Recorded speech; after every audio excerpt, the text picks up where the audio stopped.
This is White Plains Week, the weekly roundup of White Plains, Westchester, and world news.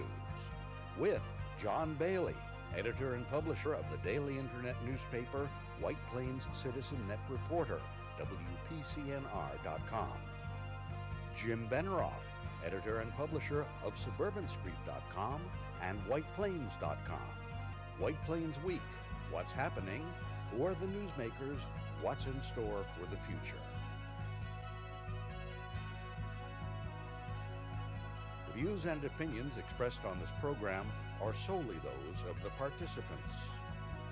White Plains Week is presented on Optimum Cable Channel 76, Verizon Fios Channel 45, and on the internet at whiteplainsweek.com, youtube.com, and wpcommunitymedia.org.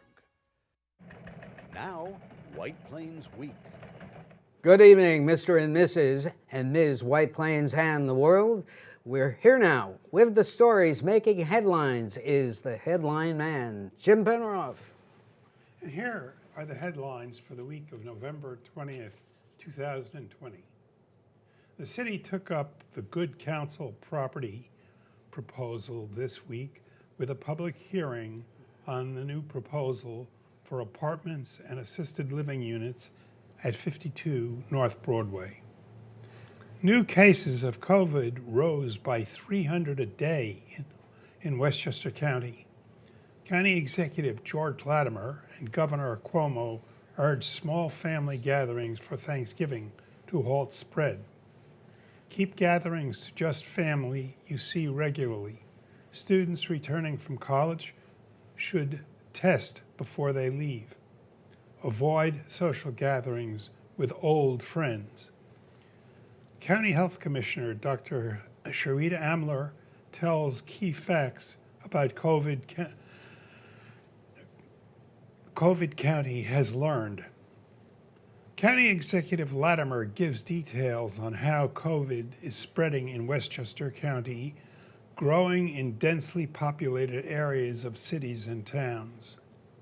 Winter moves in as first freezing temperatures hit. Thank you, Jim. And tonight's lead is that the city opened procedures to move ahead with the new proposal for the Good Counsel property at the White Plains Performing Arts Center, here shown on the video newsreel March of Time for November the 20th.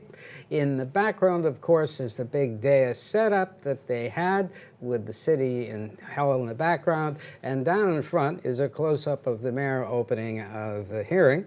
And what is interesting about this, James, is that I was expecting a crowd at the hearing, but it was lightly attended as the complete Common Council met on the stage of the Performing Arts Center, and the public could attend. This is a shot of that Wednesday night meeting, the first such event the city felt compelled to open to the public with social distancing because of the controversy over this.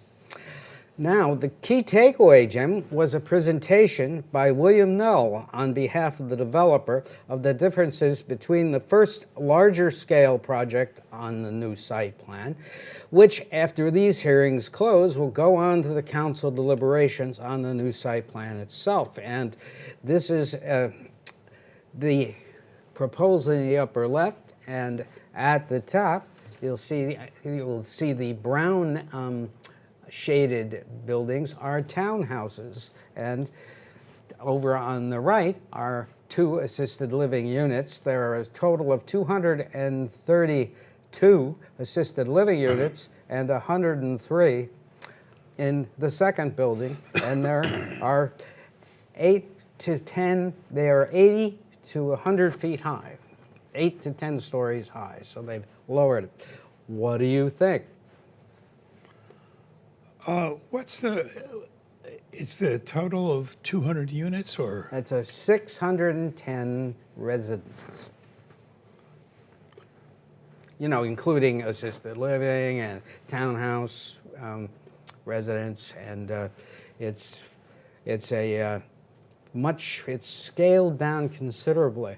And what do you think? Is the assisted living market that big? Wow.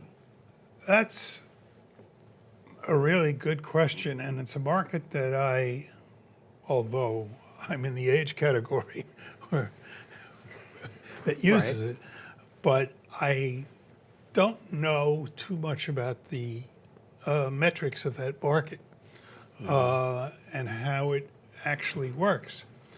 Well, it's growing exponentially, but COVID is doing its best to keep it down. Well, there's so many apartments being built of various kinds in White Plains. I don't know what we can absorb. Yes, and they haven't started marketing them yet. So we Well, don't know. they sort of have. I mean, Waterside, Yeah. which is on Bloomingdale Road, Yes. I think that'll probably be close to finished within 6 months. And so they will probably learn more about that. So it's hard to say. Well, let's put it this way. Those who get open and are marketing aggressively first get the most renters. Right. Right. So, I mean, Now, this is so staggered. This is all development now. rental. This Yeah. is no condos. Yes, right. No condos. Now, the development is 25% smaller than the previous proposal. And the key takeaway was the presentation of the details of it. And if we can have the slide on the hearing of the new proposal, the development is 25% smaller than the previous proposal and smaller in height. It proposes townhouses, 2 stories on the north and south portions of the property, workforce housing built in the middle of the property, and scaled down apartments to the eastern portion of the property. The major new items presented were in the upper left in picture 1 with the red number 1, the scaled down size, 25% smaller. In picture 2 with the red 2, you see the proposal scaled down in number of apartments. And most of all, in picture 3, the Department of Environmental Conservation has ascertained the property needs no mitigation, which was a big stumbling point. And so now we proceed ahead. They will close this and probably approve, and then they take up the site plan. Is that the procedure? It seems to me. We don't know when this will happen, though, but we shall see. And the main comments made in public were a plea by one citizen to preserve the open space fronting North Broadway. And another citizen raised the issue of the affordable housing component, saying it was essentially for workers working at the assisted living site. But a spokesperson for the developers said in response that a decision had not been made whether to include actual affordable housing units in the project or instead to honor their obligation with a buyout as part of the new city affordable housing law. What do you think about buyouts? Do you think this is a good idea? Well, Now that it's going, I think that having an it is effect? workable. I mean, with the amount of development going on, I wouldn't be in a rush to just buy out my affordable units. I would put those affordable units there because, Yeah. I mean, their demand should be unquenchable. Unquenchable.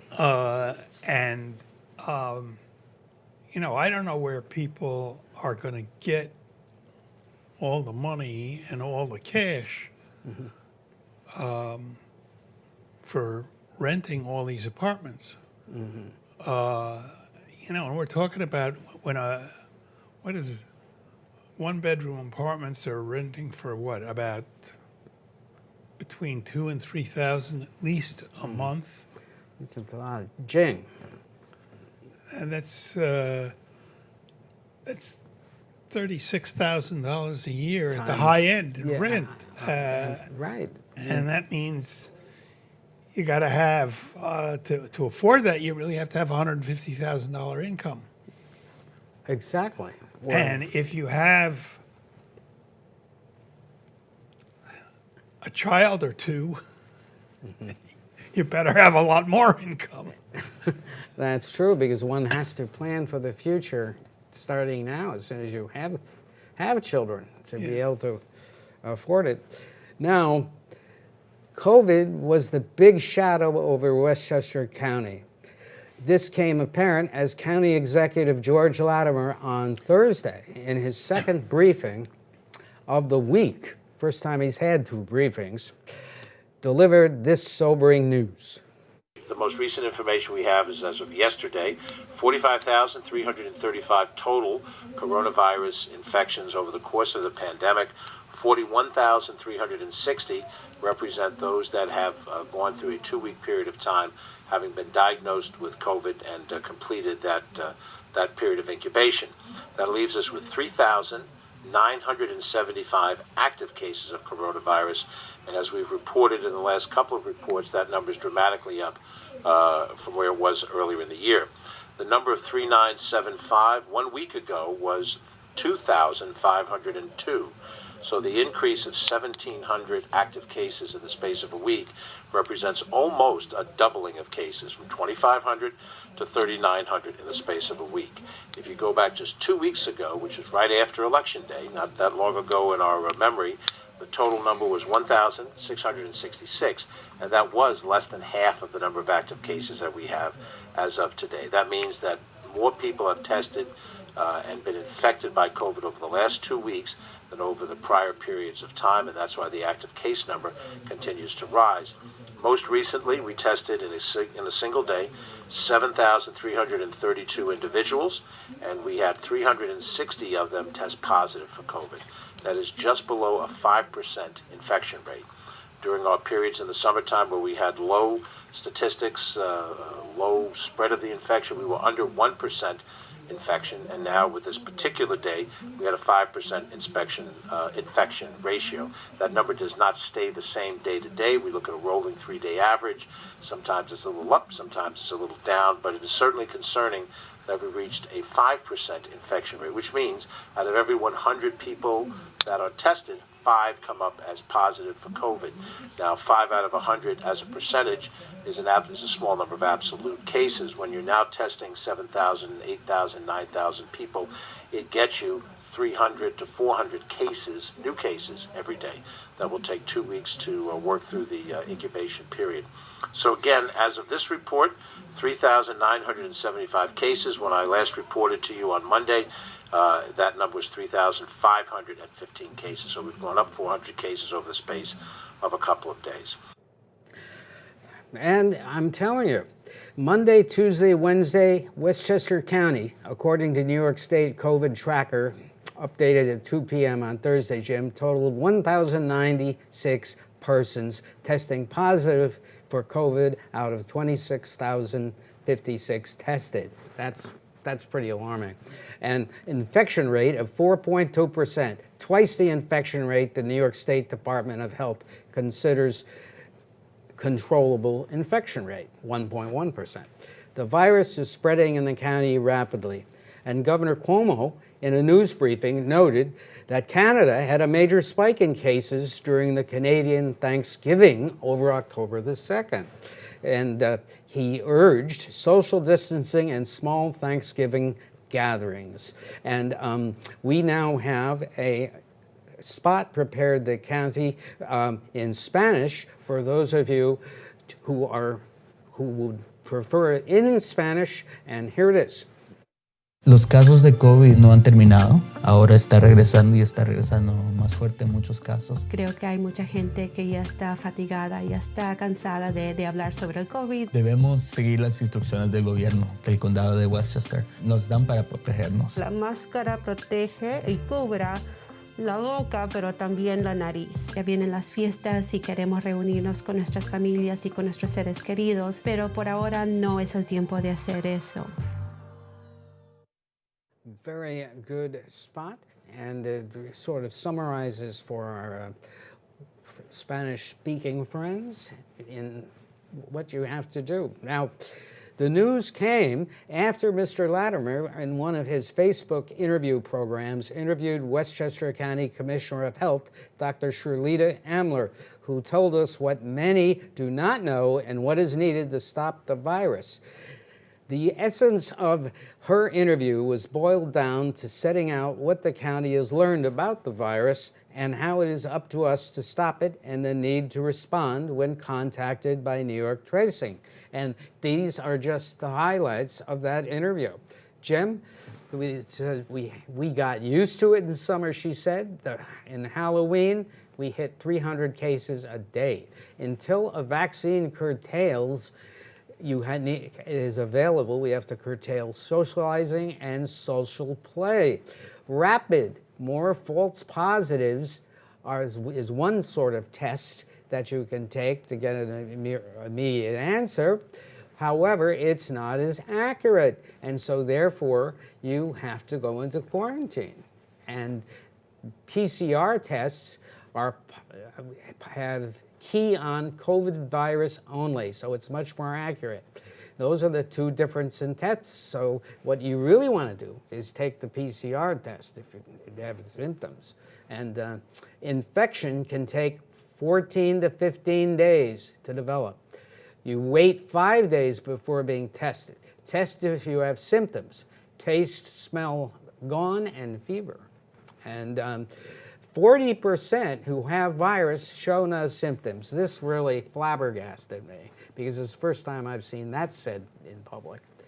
And it's frightening. And when you celebrate this Thanksgiving, you have to celebrate, according to the governor and County Executive Latimer, with people you're close to. And, well, next, she made clear some protocols and misconceptions that have helped to spread the disease and how and when you should get tested. And we should check those out. 30-40% active group are the ones that are really getting. 20 to 40 actives, people aged 20 to 40 who are active, are getting it the most because they're social. Elderly and the very young, the least, although the young can get it. And she said that hospitalized this week, we hospitalized 130 at a 4% infection rate. We had 20% in May. So, I mean, that's still going to grow if you're doing 130 a week. Schools have done a beautiful job, and the significant number of cases, she said, did not happen in schools. Tracing needs cooperation. The governor has really said if you get a call from the New York State trace testing, answer the call. And Dr. Amler also said people are reluctant to get tested because they don't want to quarantine. But this is silly. You have to know. But you have to, as she says, wait 5 days before you take the test. And how we stop the virus spread is we have to socialize less with less people and wear masks, and there's all sorts of protocols. Jim, what's your reaction to the Thanksgiving problem? Well, Holiday and we were originally going to go out to my daughter's house for Thanksgiving. And there would probably be about 10 people if we did that. But we are not doing that now. I'm going to spend Thanksgiving with my wife at home, and that's it. We may go, if there's a nice day during the Thanksgiving week, we'll probably go out there and do something outside. But to go to have a Thanksgiving family get-together, Yeah. it's not going to happen. Right, and it was pointed out that if you have a college student coming home, they should test before they leave college. Well, and come into the they area. should test before Yeah. they leave college. Yes, right, and also if you're having relatives come in from away, they need to test too. But it's just a big problem, but people have to be careful because once it's done, and you may really affect the family. Now, in his Thursday COVID briefing, County Executive Latimer gave more detail on where the COVID spreads are developing in Westchester. Portchester remains in the orange zone, and Portchester by itself, with some of the neighboring village of Rye Brook affected by that zone area. He announced today that there were yellow zones that have been designated in the city of New Rochelle, the town and village of Ossining, the village of Tarrytown, and the adjacent village of Sleepy Hollow, within part of the city of Yonkers, and within the city of Peekskill. Let me hasten to say at the outset that in the cases of each one of these communities, the whole community is not under yellow zone designation. There are certain areas within those communities. Now, Yonkers, of course, is our largest city, over 200,000 people in population. Parts of 2 zip codes were identified within the yellow zone designation. In the city of New Rochelle, there are 3 zip codes, and there's a fairly linear north, south, and central business area to the community.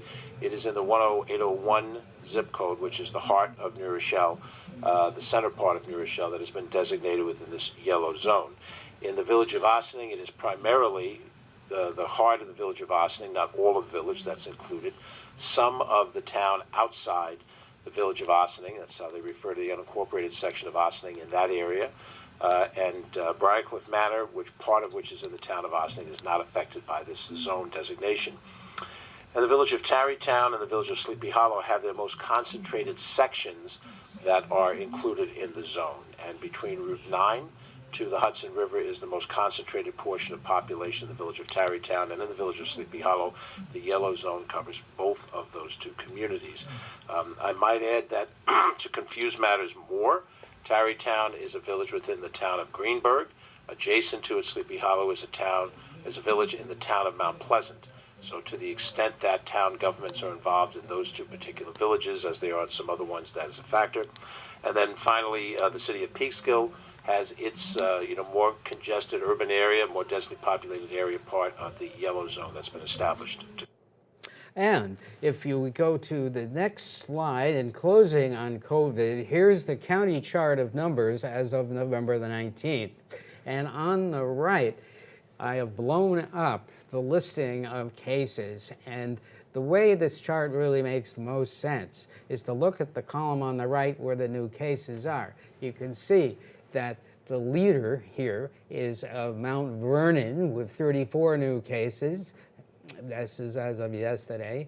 New Row has 27, Ossining 15, Portchester 34, and Yonkers 83, and Greenburgh and Harrison about 12 each. Now, each one of those 12 people could very well affect 2 others. That is the math that has not been emphasized enough, although the governor did it quite a bit earlier in the spring, and they were successful in convincing people. But now the pressure is on. People have to really, particularly partying around and going to parties, young people, 20s, 30s, you got to take it easy on that. You really do, for your own safety. And there was also some disturbing news, James. The unemployment is up. The private sector job count in the Hudson Valley fell by 78,400 or 9.6% in a year to 742,500. Job losses occurred in leisure and hospitality, off 31,400 jobs. Professional and business services, off 10,400. Trade, transit, and utilities, 9,900. I mean, this recovery is not recovering, it's struggling. Well, you got to remember also that if people fail to do the basic things, in other words, masking, hand washing, staying away from large gatherings, if it keeps going up, it's not going to help the economy. Certainly not, and with the yellow zones possibility where restaurants really have to go inside, you know, when it's down to 27 degrees, it's tough to stay warm even with the heaters on the sidewalk. So they're really hurting. Now, the Westchester County Office of Economic Development has launched a program to help business pivot and rebuild. It's called Westchester Rising. It's called Westchester Rises. It's a free program designed to support existing businesses who are looking to pivot or rebuild in response to the pandemic. And finally, I have to say that it got cold finally this fall. There's a picture of the thermometer. It's 27 degrees yesterday morning, and it was a reminder how difficult it is to just go out to get exercise. Yeah. And it's a reminder that it's cold out there, and this is what we face. And this is one more factor in the fact that we have to be much more vigilant with COVID in particular. Now, another thing that has affected White Plains Television, where you're watching this program, is that the studios are going to be closed for production for the foreseeable future. However, the studio will be still producing programs. They're saying them on Zoom, and this is remains to be seen, but we're going to miss these luxurious new studios in the White Plains Public Library, which have really been running smoothly since we've been doing it here for, I think, 2 months now, right? Yeah, Yes, at least. right. And we really appreciate the studios, and we're really going to miss it. It's much more easy to do a show, and we appreciate the great technology. And Keith Baker, Rita Santos, and our new intern that has joined the staff, and how they put together these shows. Now, Jim, any comments looking to the future for White Plains? Well, I think that we have to keep in mind that COVID is not going to be over just because we have the vaccines. Yes. I think it'll take at least 6 months or maybe longer for the vaccines from the time they started using them to them having a real impact. And distribution is being worked on Yeah. now, and that has to be worked out. Yeah. And it's no easy fix. The only thing that is going to fix this is you, me, and the rest of you watching the show, and all over the county, to stop the county problem of people spreading this disease. Well, this is John Bailey saying good night, Jim. Good night, John. And good night for White Plains Week. This has been White Plains Week, news and commentary about White Plains, Westchester, and the world.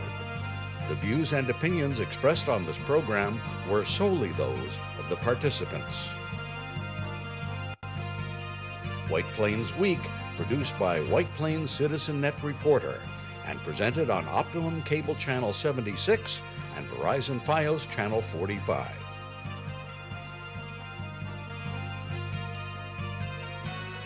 You may view White Plains Week anytime on the internet at whiteplainsweek.com, youtube.com, and wpcommunitymedia.org.